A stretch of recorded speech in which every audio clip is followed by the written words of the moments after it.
Hey, what's up, Virgo? Welcome to this timeless general tarot reading for, well, Virgo.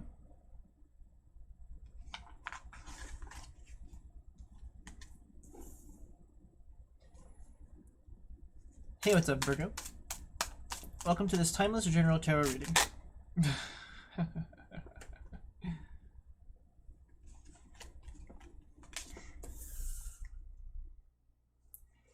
My style of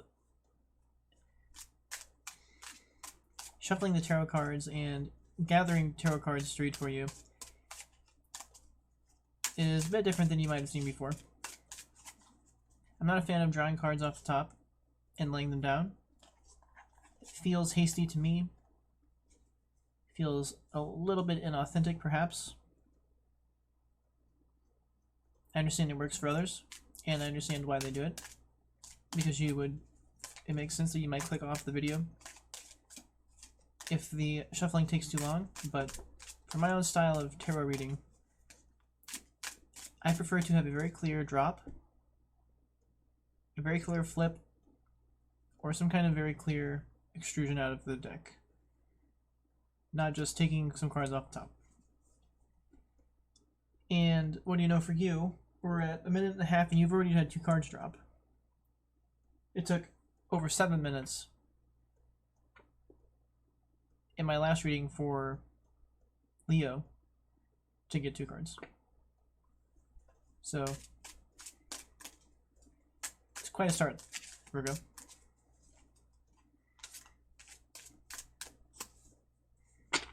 Okay, so now that you understand how Virgo, you are just someone is so ready for this reading because the universe is flying them out for you. I can't even get to my stipulations in time. So let me clarify. I only take cards that flip out, as you've seen of these. I only take cards that fly out, and I only take cards that are sticking out pretty good. Therefore, there are times where I will be shuffling for long periods of time and no cards come out. At least that's typically how it works. Your reading is going way faster than typical. So the stipulation I'm trying to get to is the fact that you can go into the description box of this video and there will be a timestamp that you can click to skip to the next card drop or skip to a certain card drop. That way, if you're getting tired of the shuffling or you're getting tired of my meandering on, you can simply go to the next time a card drops. And that is the only thing I wanted to stipulate to you.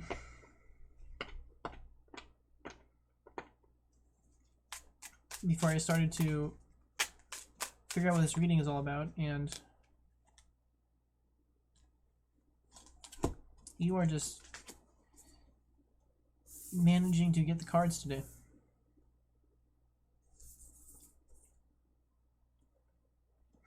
Lucky you. So, I guess in this video in particular, the first timestamp is going to be explaining all of these, whatever all of these cards is discussing.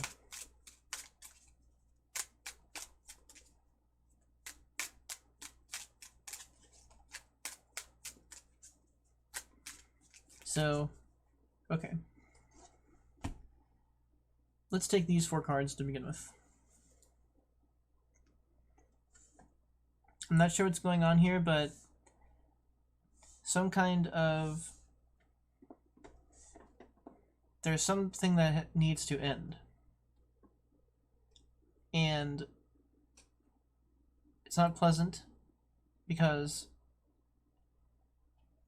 whatever this thing is, false mentalisms have been built up about it.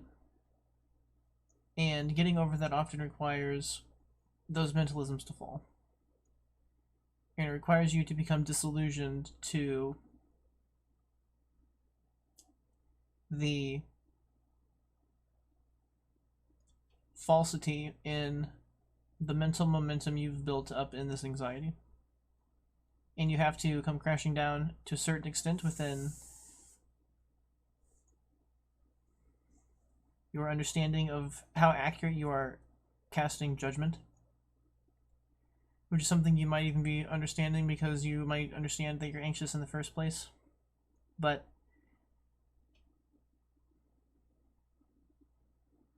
you're going to have to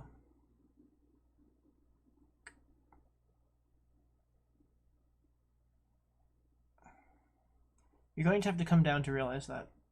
And you're going to have to feel the consequences of your mentalisms being based on error, yielding what happens when you are not basing your judgments on fact.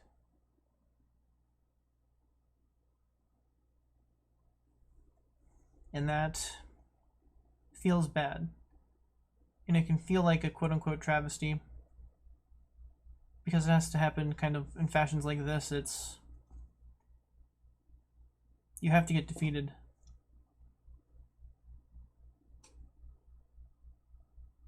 And you, of course, are going to get defeated because you are basing your decisions on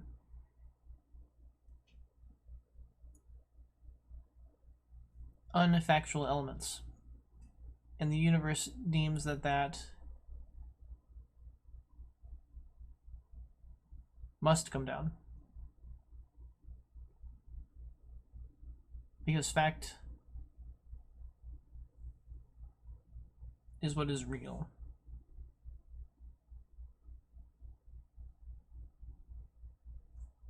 So when you do this,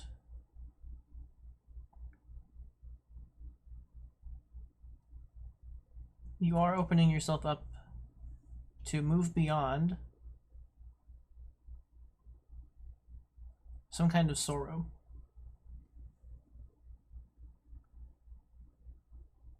You aren't getting stuck in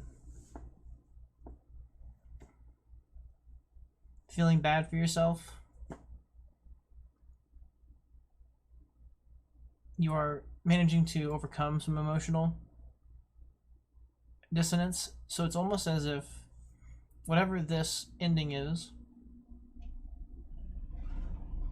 it is going to actually have a healing quality. So it might be a surprise to you that something you dreamt up as a travesty could actually wind up helping your emotionalism, or being a way that you are turning away from certain sorrows. So it's almost as if whatever this is, it's going to save you from sorrow. And that is sort of what the Four of Cups in reverse is also saying. Both of these cups in the reverse signify overcoming the broken emotionality that they tend to have in the upright. And they're even flanking the World card in the upright, which signifies the completion of a cycle. So this travesty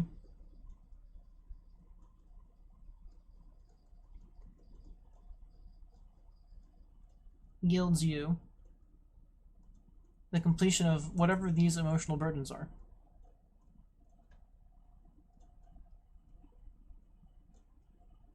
You're finally going to be able to release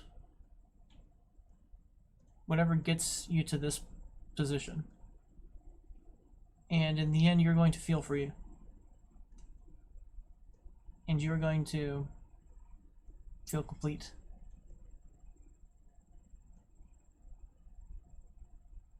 For being able to accomplish this overcoming of sorrow, which is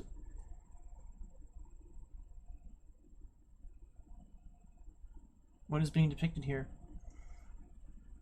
So with that being said, though, there is a snag. That is the fact that you did not have those 4 cards, you had all 5 of these cards. And unfortunately, the 9 of Wands in reverse can often signify that you are... It's kind of strange because it's almost signifying as if you are having trouble moving on.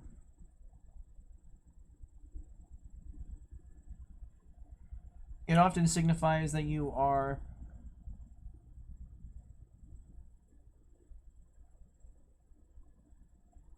blocking your progress, not because of the weariness that is natural from getting to the Nine of Swords energy, but because you're like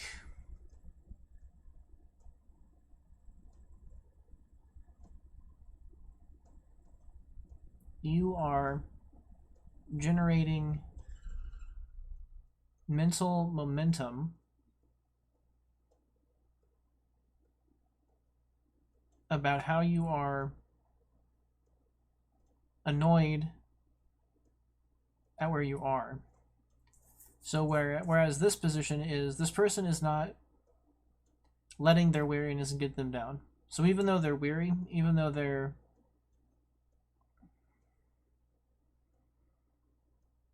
they are in the same position, and typically that is denoted as being as weariness as,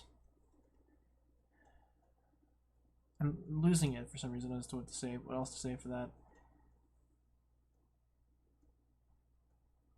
Like, it can represent weariness, but it can also represent procrastination to a certain extent, because you still have one more step to go, but you aren't taking that step.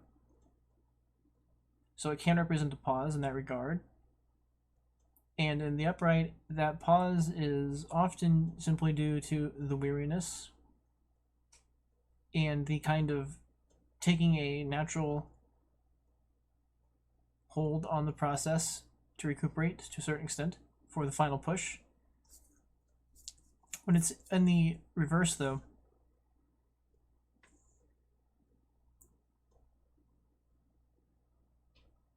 you are stopping not only because of all of those reasons, but also because you're letting those reasons like trap you in critical mentalism.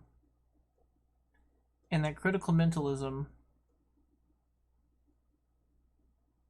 is all about you not being there yet, or you not being done yet, or you being like, darn it, this is tricky because I know what this is saying, but I'm having trouble articulating it all the way. You are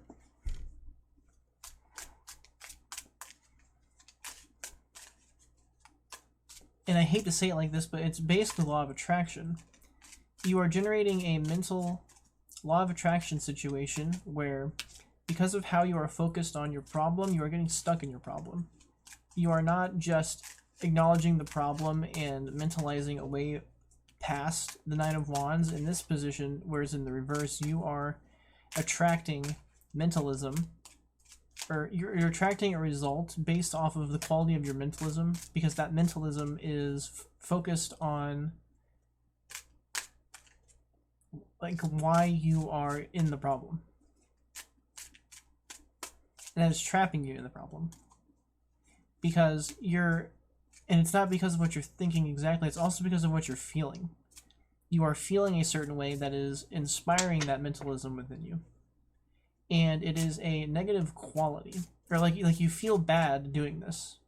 But if you aren't exactly emotionally attuned, you aren't paying attention to that. You are leading with the mental structure, which is simply noticing all of the problems and empowering them. I guess it's like empowering them with your emotions, but because you're empowering your own because you're empowering your own hold up on your own progress, you are not getting a good feeling. You shouldn't be feeling good doing that, which would match with these energies being the other way, which is why I'm confused here, because You're supposed to be over these energies. You are supposed to be over how you feel when you're in this mode. So based off of these energies, you in fact should be on the other side of this. And you should be in the Knight of Wands in the upright. But for some reason, despite this emotional maturation, you're still stuck here. And even though you've completed this cycle, you are still stuck here. And I don't understand what that is supposed to mean. Looking at the time on this reading, it's at 15 minutes. This is interesting so far. This is much better than Leo's reading. Well, Leo's reading overall wound up being very good, but it took a while for that reading to kick into gear. And this reading has kicked into gear practically from the beginning of this. And now I'm definitely finding this curious, very, very curious spin of events where you are like, this is wonderful. At the end of the day, this is wonderful, but getting clarified like this is tricky because you should not be stuck with, well, hold on.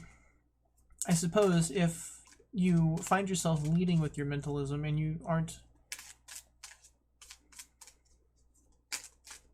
or maybe you have a habit of, it's just very strange to say anything like that because if you've completed this cycle of emotional maturation,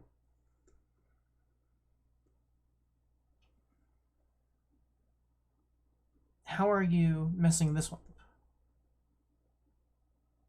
How are you not charging forth with the proper energy to not take yourself down in this situation?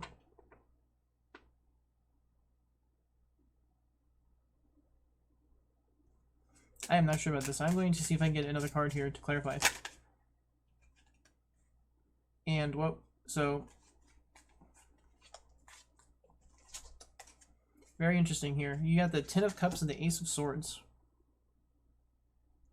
So let's see here for you. You might have actually lucked out here. I haven't had a read that isn't like, well, I guess this read's kind of about the stuff, but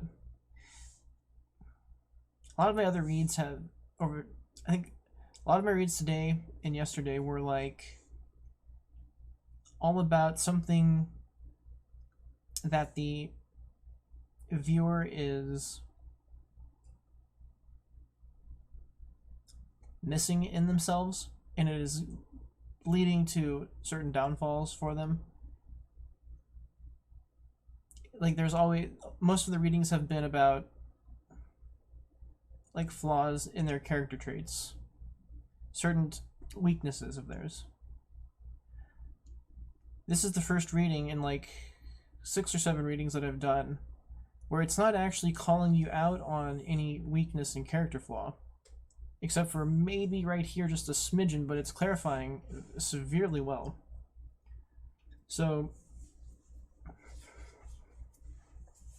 I mean, this is like a happy ending. It's not just a happy ending, but it's continuance of that happy ending. Like, the happy ending doesn't even end, the cycle begins again. And you are, you have this abundance, but even this isn't the end. Almost like it's almost like making this an 11, which is kind of interesting. It's Ten of Cups plus 1. It's very interesting. So it is like, I mean, this is like dislodging this. So whatever this is, you're getting over this. But, and like honestly, if I took this card out here, this is perfectly understandable. Because whatever this cycle of completion is, in attaining this emotional abundance is this. And then when you feel this good, it's so much easier to do these things. It's so much easier to feel like you have the stability to try this kind of stuff.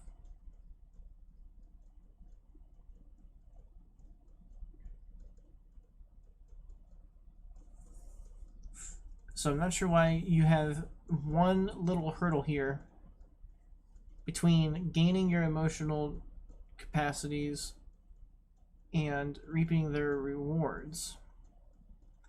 So give me a split second here. I am going to bring up my notes once more for the Nine of Wands. This card manages to throw me for a loop a lot. Literally every other card on the board is making perfect sense. That Nine of Wands, every once in a while though, it throws me for a loop. So give me a split second here to see if I can re-clarify this.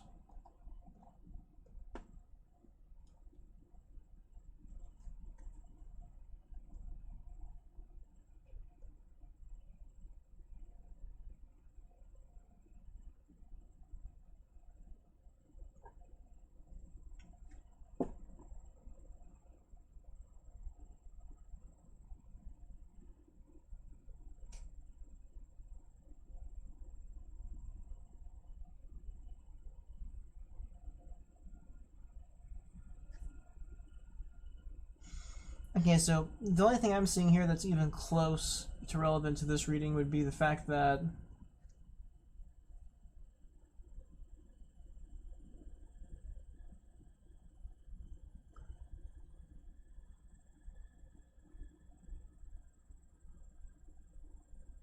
like the closest thing I can take from this is it's just very weird. It's these three yield this. So like these three leading into this is perfect. Like these 5 cards are pretty good. Yeah, it's like your feelings are going to be almost completely realigned in a great way from whatever this is. But this card is all about like it's just this card doesn't get here. Or not specifically that. This card interferes with getting here.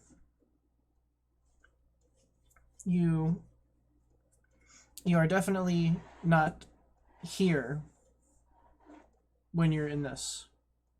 You are doing all the things that would keep you from this. Is one part of that.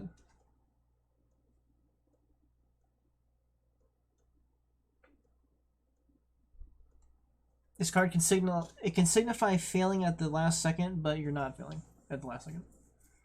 So that's very typical of this card, but in this instance, it doesn't mean that.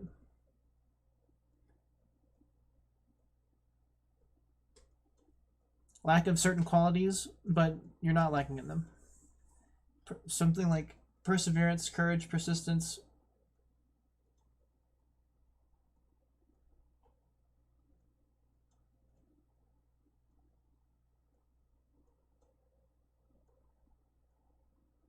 But this would imply, and this would imply that you aren't necessarily doing that. The only thing that makes any sense here is dropping your guard.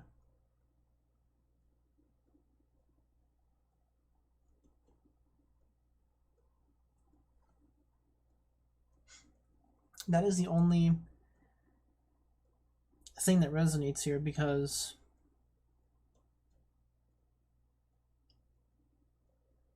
essentially some kind of fear has your guard up, but through this lesson of finding your emotional quality, emotional capacity, you're managing to drop that fear in a way that can attain this emotional quality for you. Based off of the notes I've got, that is the best way I can read this and keep this all in line, because it doesn't match these energies any other way. So that's very interesting, because I've never actually... This card continues to defy my understanding. Every single time this card drops in a read, like I'm learning it in a new fashion. It's providing a different piece of itself. So it's very interesting how this card is doing that. But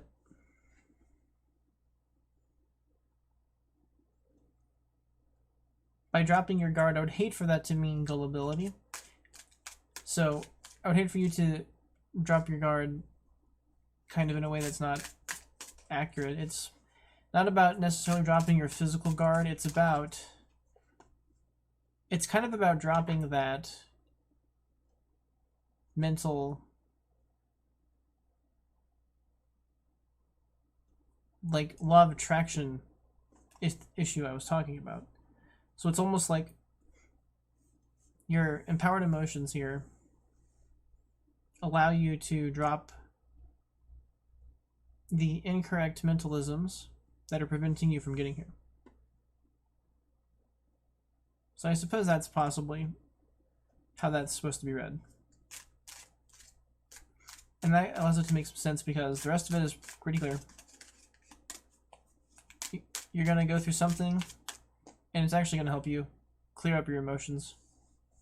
And that's going to help you release whatever issues are keeping you from finding this true emotional abundance that you want. And it's going to be like, it's going to be emotional abundance and then some for you. So I think that's pretty clear at this point. It's actually pretty good for you. I don't even think there's anything else I'm going to clarify. You kind of lucked out on this. It's definitely the best reading I've done the last day or two. Probably the last 2 days for sure. And even in a certain sense, the last 3 days, which is all the days I've been actually doing these recordings. You have to go through a little bit of a hiccup here. Maybe a serious hiccup, I don't know what it is, but it's not to punish you. Like, it's not for punishing you. So it's not for applying viciousness to you. That's not the purpose. The purpose is, in fact, to empower your emotions properly so you can overcome this mindset that locks you away from this and this.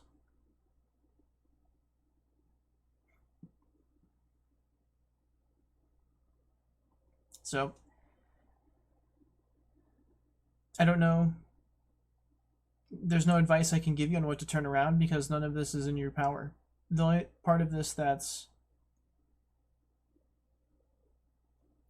has anything to do with what's going to happen to you is this, and this is outside of your control, and it's outside of my ability to, like, there are other instances in other readings where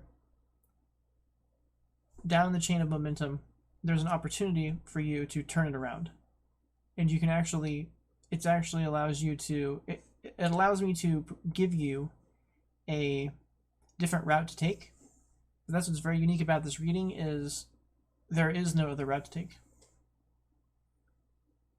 The only focal point is at the beginning, and it's within universal control. And it's not within your control. It's something that the way this occurs is outside of your will. So there's no chance in this. In all the other readings, there's a point where there's a focal point where the energy can be shifted. So this has just been a very interesting reading. And it's just definitely different from the other reads I've done.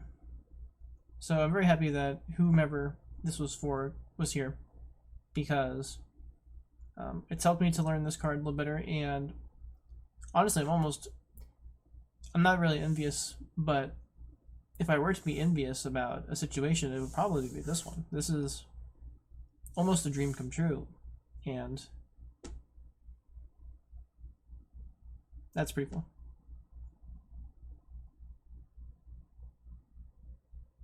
It's almost something that I do want. So it is very cool that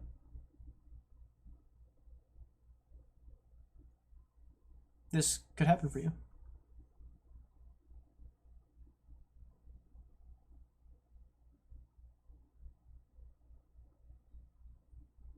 So I will definitely be cheering for you and rooting for you to get this.